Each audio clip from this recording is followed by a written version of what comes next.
Hello, everyone. I want to welcome you to this U.S. State Department Google Hangout as we talk about human trafficking and ask the question, can we end modern day slavery? It's a topic that affects all of us. It affects our families, it affects our states, our cities, our communities. And it's a problem that some people have been working on for years, and we're proud to have them with us today. But most of all, we're proud to be hosted by Ambassador Louis C. DeBaca, who since May of 2009 has coordinated really U.S. government, all of its activities that are aimed at combating human trafficking around the globe. He's a senior advisor to the Secretary of State, of course, and he tries to monitor, to combat trafficking in persons, to measure what's happening on that front all around the world every year. And some of the people that are joining us on the panel, I'll introduce you to them momentarily. Some of the people are considered real heroes in the fight against modern slavery. Ambassador Louis C. DeBaca, if you would start us off and share your thoughts today. Well, thanks, Jim, and it's great to be here. Sorry that we had some technical issues for the first 20 minutes of when we were hoping to do this. But I think that one of the things that's so important about today's conversation, and that's so important about this fight against modern slavery, is that notion that everybody can be a tip hero. We've got these folks, the trafficking in persons heroes, that we name every year when we do the rollout of the TIP report. And you're going to hear from some of them today.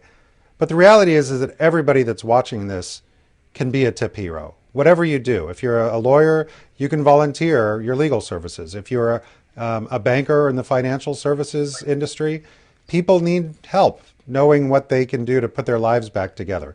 Social workers, doctors, everybody has a place in this fight. And so I think that rather than going into a long thing about what we're doing here in the United States government, let me simply say that the president, when he gave his breakthrough speech at the United Nations Week last year in New York, he said to the trafficking victims around the world, the 27 million people enslaved around the world, that we see you, we hear you, and we're going to walk with you.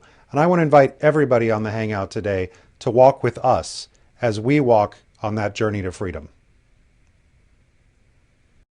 There, don't go anywhere, but I want to introduce the young lady that's sitting next to you, or she appears next to you in this Google Hangout. She's with us. It's 1 o'clock in the morning now in the Philippines. She's about 30 minutes outside of Manila. Susan Ople.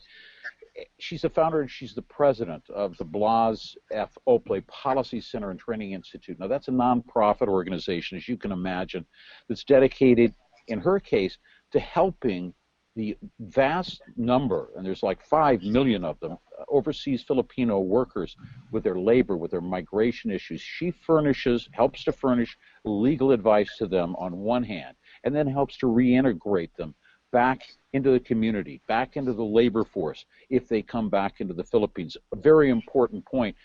And Susan, I want to start, it's very sad, but some of the victims of human trafficking, they're the ones who face arrest and imprisonment, the victims rather than the perpetrators of human trafficking.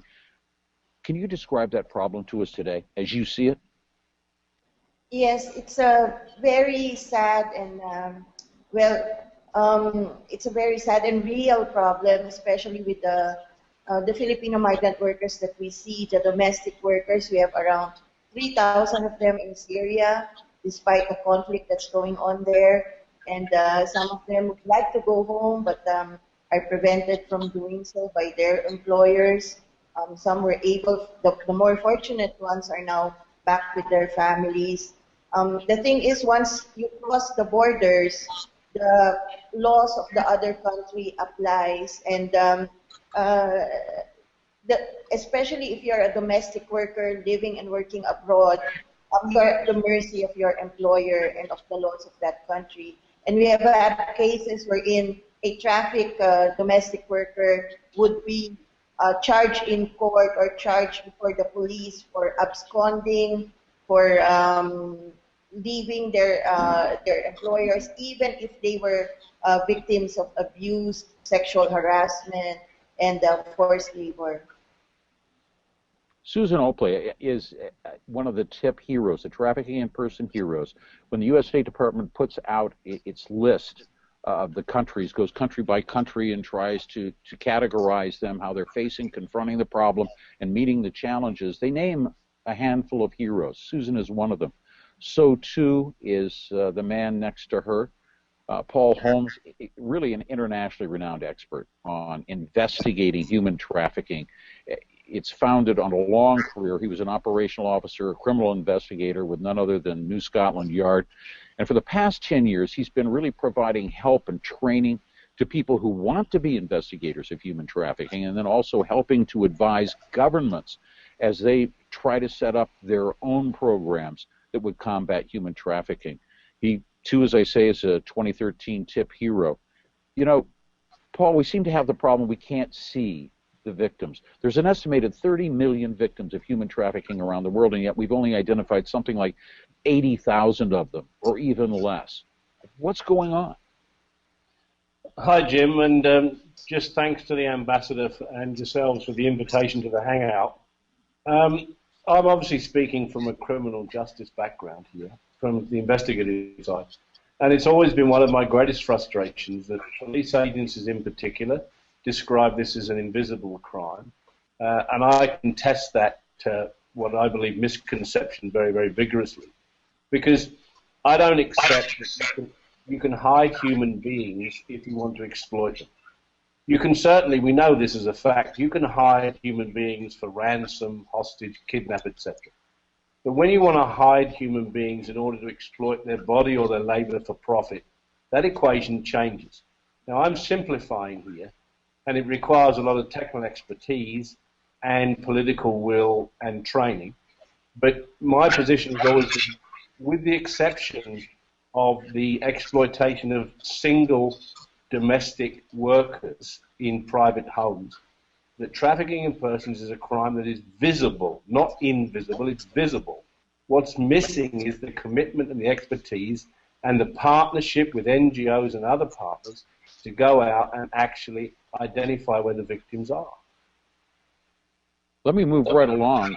Thanks for that. And we're going to get back to Paul. But Luke Blocher, who's director of the National Strategic Initiatives at the National Underground Railroad Freedom Center, and with that in mind, he recently produced a documentary film called Journey to Freedom.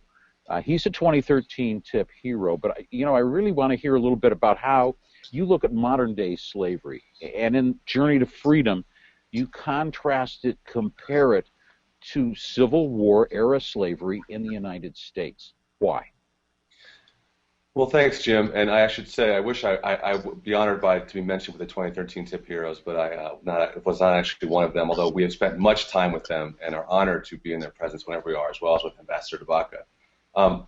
We produced Journey to Freedom with the State Department with this idea that there's something about what's happening today that can be informed by our history in this country. And I think there's really two really important critical lessons here that we tried to portray, and I think are succeeding in doing that. And the first is that there's this thing of slavery that isn't something new that popped up 10 or 15 years ago, the idea that people were being held and exploited for other people's profit. It's taken different forms, and there's very important differences, but in the end there's something very distinct that has continued for thousands of years. And understanding that, and understanding that being the depth of the problem, is important when we think about what's going to take to attack it. But the much more optimistic and exciting vision of the film and of a lot of our work is the idea that abolitionists, the people who come together to end slavery, the enslaved who fight for their own freedom, those stories repeat. And we have wonderful success stories throughout history where people have come together to help people escape from such systems of slavery. And I think the most important message really is to say, if you look to U.S. history in the 1820s or 1830s, the people that we call the abolitionists today, who we lionize and venerate for their success, really had no reason to believe they could have been successful. What they were looking at was really, if they were being honest, was a pretty pessimistic situation. But they stuck with it, and everyday people came together in the ways that Ambassador described. Everyday people came together to lend their hands to this, and eventually they ended legal slavery in the United States. And that, I think, is something that applies to what all these TIP heroes today are doing, and part of the message of the film is that what people like these 2013 TIP heroes, what the people that we celebrated in the film who are the 2012 TIP heroes are doing, what everyday people are doing is the same kind of thing. And it can't have the same kind of results if we really commit to it and really bear down with it. Luke, thanks for that. I'll get back to you in just a second, too. I want to introduce everybody to the remaining panelists that we have here. Laura Germino, she coordinates the anti-slavery campaign for a Florida-based coalition, and she's right there, I think you're just north of the Okefenokee Swamp right now, it's called the Coalition of Immokalee Workers, rhymes with broccoli, Immokalee Workers, I got it right, a community organization that really deals with some 4,000 migrant farm workers. And since the 1990s, they've been investigating the violent slavery operations inside the agricultural industry of the southeastern United States, not a foreign country, but in the U.S. And they've seen federal prosecutions, and they've seen what's described as the liberation of more than 1,000 different workers. And it calls on corporations, the biggest food makers, to be aware of the problem of human slavery. And Laura, we don't tend to think that when we look at our dinner table, we're going to see products. We don't expect to see products there that are really the result of human slavery. What's the reality? Well, until really recently, that's the whole problem. You just couldn't know either way. When you're sitting at the dinner table, and I know that American consumers, well, really any consumer, doesn't want to take part in modern-day slavery or forced labor in the food they eat, in the produce they consume, but there was no way of knowing. And in the work that we did and the trajectory of what we've been doing, from investigations in order to, as you said, help people escape from situations of forced labor in the U.S. in the fields, we've joined with consumers. As Ambassador Seyda-Bako was saying, anybody can be a hero and work in this field.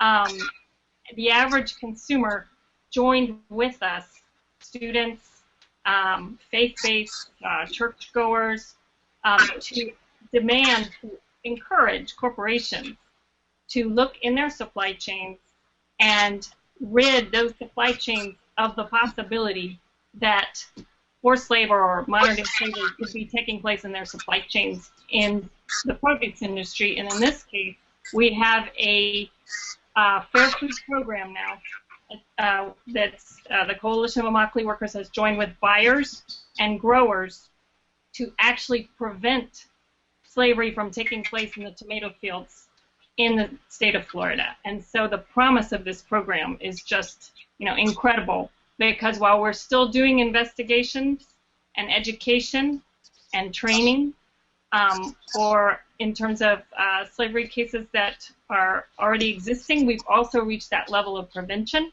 And key to it was the participation of consumers who said, we're not going to take it anymore. We want to be able to be guaranteed that the tomatoes we're eating are free of forced labor, or that if it were to occur, that it would be quickly eradicated. It's a good point. I mean, involving the average person that may be watching this Google Hangout, getting them involved in the fight against human trafficking. And I want to take it all the way back to the ambassador and just ask you how things have changed in 2013, how the challenges are different, the involvement of people is different, and a lot of people asking, how do we get in it? How do we get in this fight? Well, I think that there have been a number of things that have changed over the last year. There's an increase in victims that have been identified worldwide, and that's great. But as you pointed out, Jim, you're talking about maybe almost 50,000 people.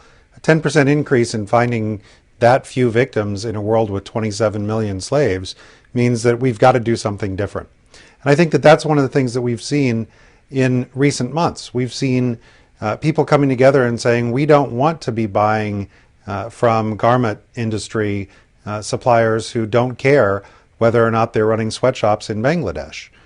We've seen people coming together in state legislatures across the United States in the last 3 months, passing laws saying that teenage American citizens and foreign citizens who find themselves under arrest for prostitution offenses shouldn't be prosecuted as criminals, but instead should be treated as victims of modern slavery.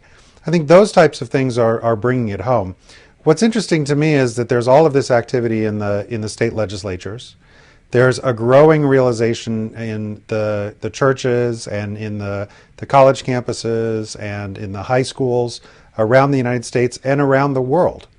The Pope recently, Pope Francis, has really taken a strong stand on this, which doesn't surprise anybody that worked with him when he was the cardinal in Buenos Aires, because he was one of the real leaders in saying, what would Jesus have done? Who would he have stood with?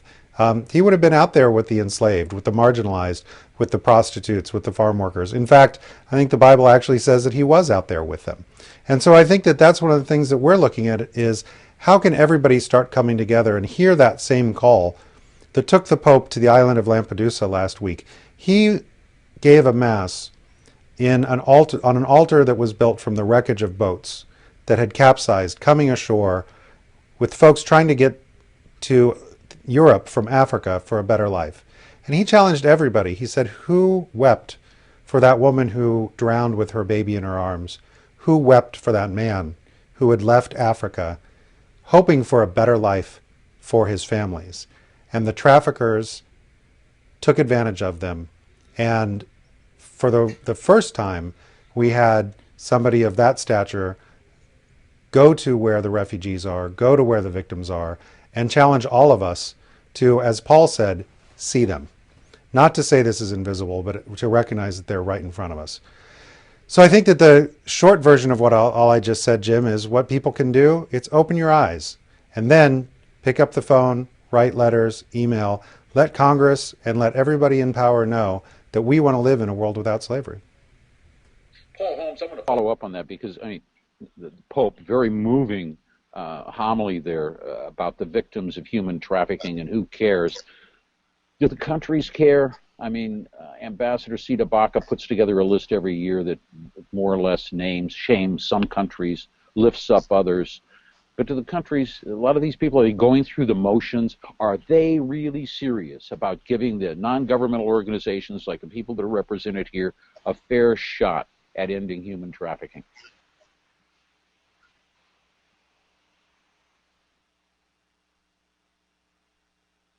Paul, you may have your mute button on. Do you want to check that? I'm trying. Can you hear me now, Jim? Yes, I can. Loud and clear. Go ahead. Okay, thanks, Jim. I was trying to say that if you look at the tier scores in the report, you see the variation as identified by Ambassador's office.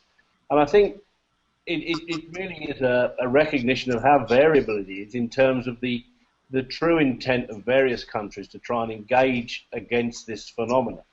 The point I'd like to highlight is that notwithstanding the variations between countries who are genuine in their attempts to confront this and those that to some extent pay lip service to it because they're under pressure from the United States, it's actually strategically folly for countries to ignore this problem.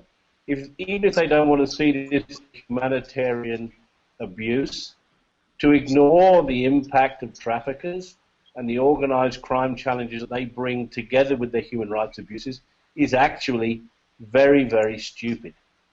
Because once trafficking gangs establish themselves wherever they're operating, if they're not already involved in organized crime structures, they will develop roots into those structures. So I think you're right. I think there is a diversity in terms of the authenticity of the claims to want to confront the problem.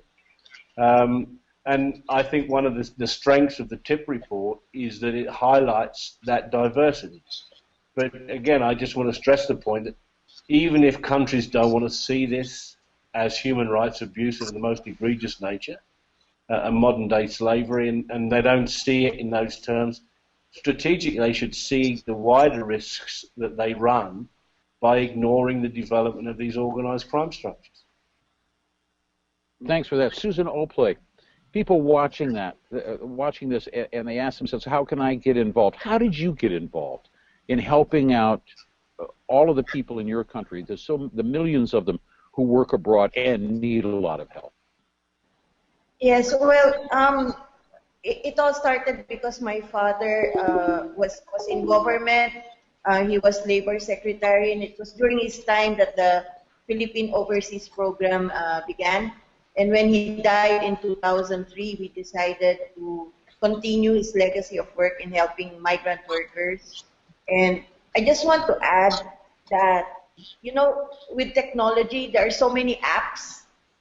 We have apps to check whether we're losing weight, whether traffic is good or bad or running, weather apps, all kinds of apps. But sometimes the fight against trafficking is really very personal, and it's really very basic.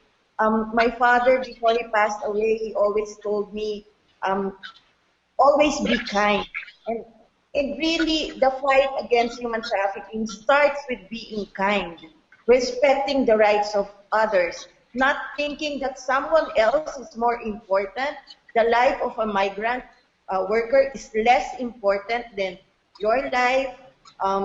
It's being conscious that human dignity is diminished every time someone is enslaved. So I think we all have to work for a kinder world, really. Susan's got it. That's a great message, Susan, from your dad. And I just want to ask Luke Blocher how you look at it. There's a lot of people that want to help. They just don't know how to even get started here. Well, I think Ambassador Sita Baca has said it well a couple different times. This is, and I have actually a great example from here in Cincinnati. So much of, and what Paul has said as well, so much of what has to happen is that people simply open their eyes and then do something when they see something. And they tell other people about what they've learned. And I can say, as one small example of one American city, that in 2 years in Cincinnati, we've had established a hotline, a local hotline, and a way to respond, a person who's going to respond to concerns about people being trafficked. 2 years ago, that person was getting really no phone calls, no activity. They were really just setting up the infrastructure. Fast forward to today, and she's literally overwhelmed with phone calls, overwhelmed with referrals from law enforcement, from schools, from other community people. It's not as if the trafficking just started happening in those 2 years. It's that all of a sudden, over those 2 years, from the efforts of a lot of different people talking about this, forcing people to confront it, helping people understand it, all of a sudden there's a way for this to become visible. And when it becomes visible, things start to change. When it becomes visible at a local level, a law enforcement agency decides to make it a priority in a way that they didn't the 2 years before. And that, it really is at a very local, immediate level. The way that just simply opening your eyes to the problem, educating yourself about it, opening your eyes to it, and then really acting on things when you learn about them, and educating your friends and colleagues and families, actually has a very material effect. That's where we are at the level of this crime, is that the visibility of it, to use Paul's term, is at a level right now, it's growing, but it's at a level where literally every marginal person who says, I'm going to be a voice about this, has an effect on people getting help who weren't getting help before, and traffickers being held to account who weren't being held to account before. And then all of a sudden the dynamic changes, because this isn't a crime that's easy to get away with. It's a crime that you have a real risk of getting prosecuted for, and that really changes the dynamic for the trafficker as well. So I think that there are a lot of things that people can do to contribute to organizations fighting this around the world, but there's very personal, direct, in your own community things that you can do that have to do about learning and then educating others about this. Let me bring in Laura.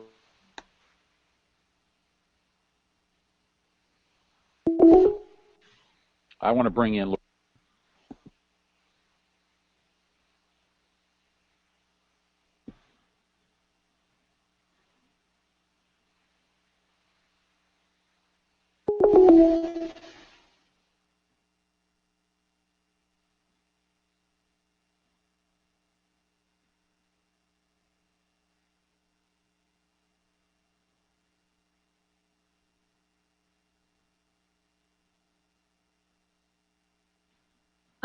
I'm hoping you all can hear me, because I have to apologize for some kind of technical difficulty that made it impossible. It made it impossible for me to hear your question, but I'm assuming it has to do with how people can help, and it was literally the whole thing was muted, and it could have to do with this July thunderstorm down here. But what I wanted to add to what the other participants were saying was we have very concrete, specific ways that people can help on a national level In other words, it's local, but it's national too.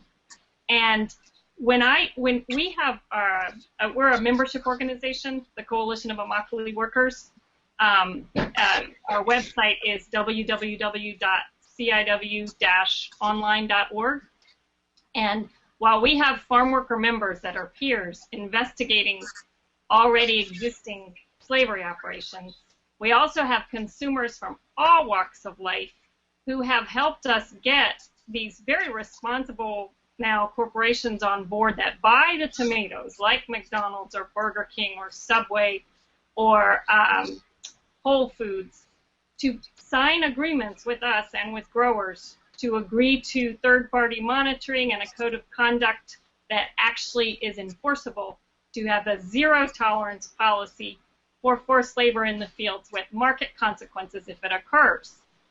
And the thing is, there are other supermarkets that are not as forward-thinking yet, that are not on board, particularly in the supermarket sector, buyers, that consumers are encouraging to take that step and join with the workers and join with the consumers, your average consumer, to actually eliminate slavery in the supply chain.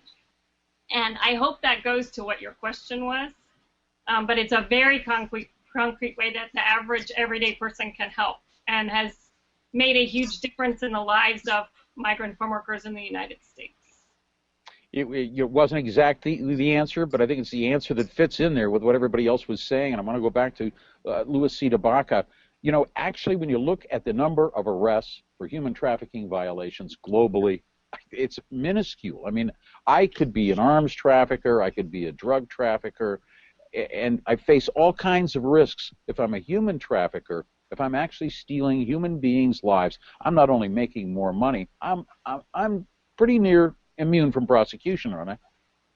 Well, I think one of the problems, Jim, is that it's really hard to tell whether these numbers that we put out every year, as far as this notion of about 4,700 prosecutions last year, that number of convictions, I know from having been a prosecutor, that is a tremendous amount of work to get that many. I would spend a year and a half of my professional life just to put one or two traffickers in prison for what they had done. And so I think that we recognize that it's going to take a while before those numbers come up. But one of the things that's interesting is that there's been a lot of traffickers that have gone to prison in the past.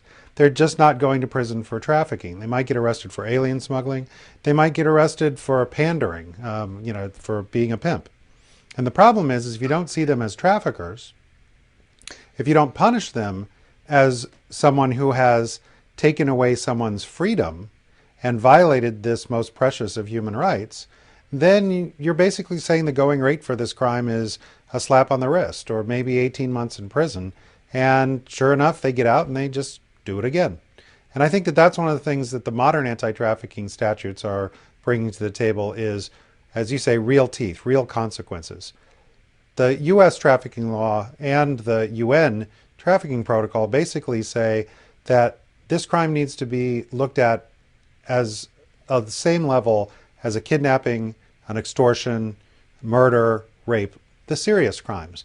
And I think the countries that have actually made that change, they're making a difference in trafficking because the bad guys can't simply say, oh, well, if Paul Holmes and his guys, successfully investigate me, well, I made $1 million over the last 2 years.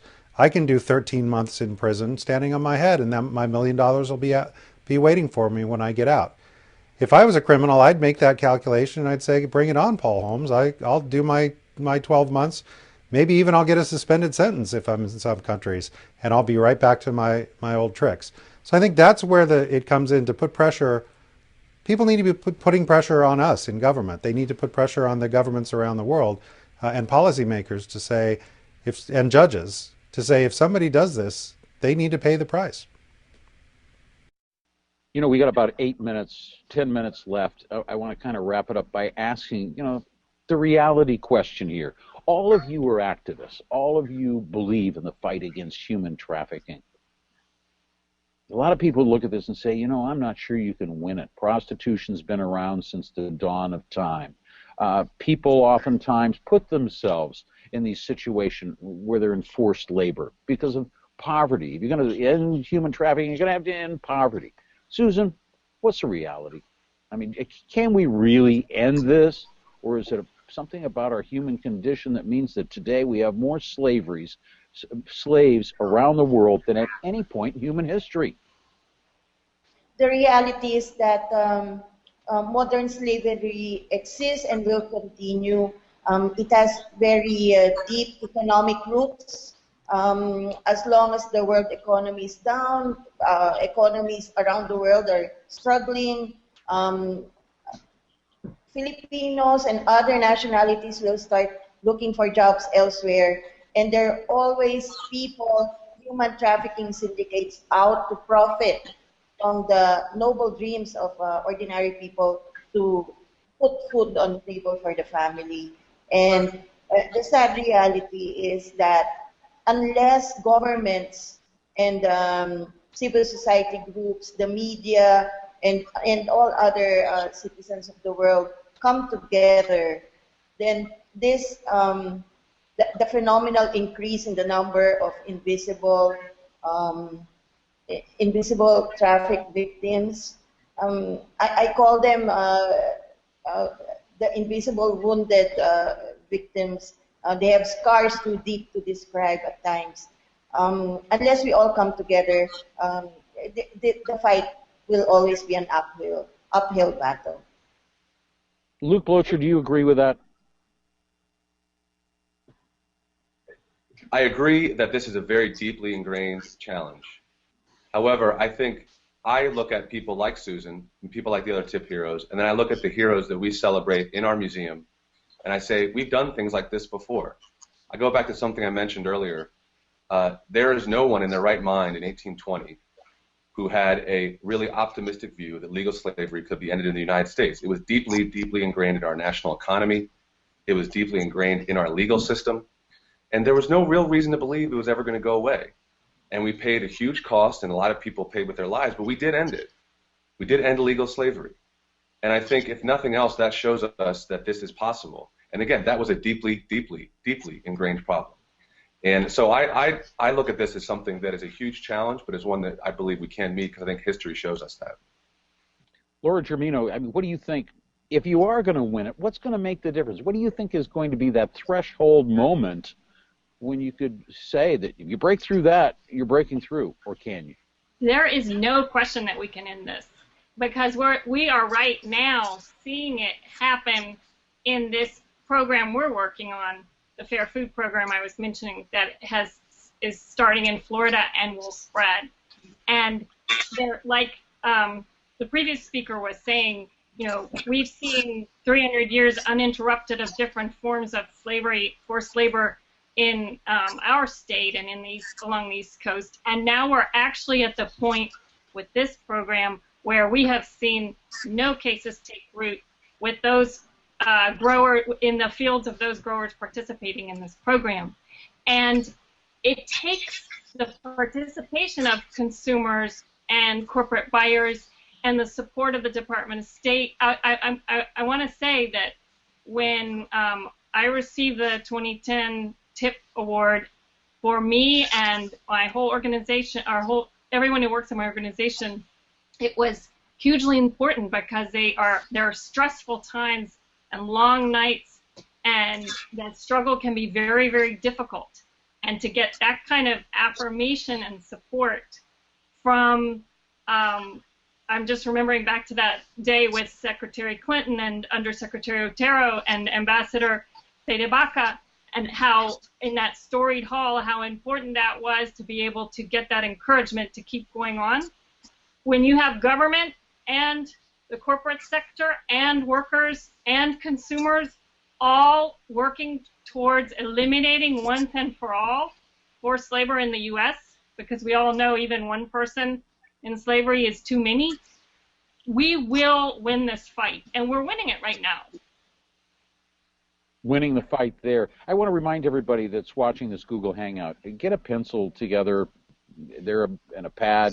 I'm going to go down here and try to get everybody's website in just a moment so that you can reach out to them, their specific organizations, and learn more. But I want to go to, well, the cop that's in the Hangout right now, Paul Holmes, and get a view from him about the realities of all that. It said that, the police are the hardened ones, but, they're also the ones that see the reality. Paul? Jim, I think the issue as to whether, if you're looking at the global context, whether you can eradicate this problem is probably, realistically, is an open question. I would rather look at it in a different way. You may be able to eradicate it in the United States of America and in other more developed countries. Globally, I think it's a much more difficult question. For me, the issue isn't whether we can eradicate it. That clearly is the ultimate goal for everybody engaged. For me, the issue is, why is it that after the identification of this, the emergence or the re-emergence of this crime from the mid-80s onwards, why is it that now, 20 years on, we are still not globally at least reducing it significantly year on year?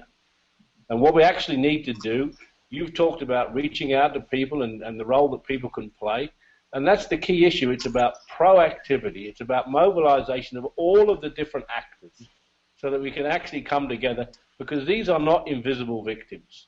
So we can certainly, without a doubt, anywhere in the world, if we wish to do so, we could radically begin to reduce this crime. Whether we could ever completely eradicate it globally, well, that's a huge question that remains open. But certainly what doesn't remain open is that, and this particularly in relation to the criminal justice and the police response, it is insufficient. It is inadequate, and it needs to do an awful lot better than it currently does. Hey, Paul, have you got a website that you think, if people are interested in this, looking at this hangout, if people are interested in it, what's a website that you would recommend they go visit? It depends on the aspects they want to come from. To many extents, it depends where different individuals think they can make a contribution. So if, for example, I work in the criminal justice field, if you're looking to make a contribution there, you've got the Ambassador's Office, you've got the United Nations Office of Drugs and Crime, various police agencies, Interpol, Europol, etc. So if you're coming from that dimension, then that may be the way that you can most add the pressure.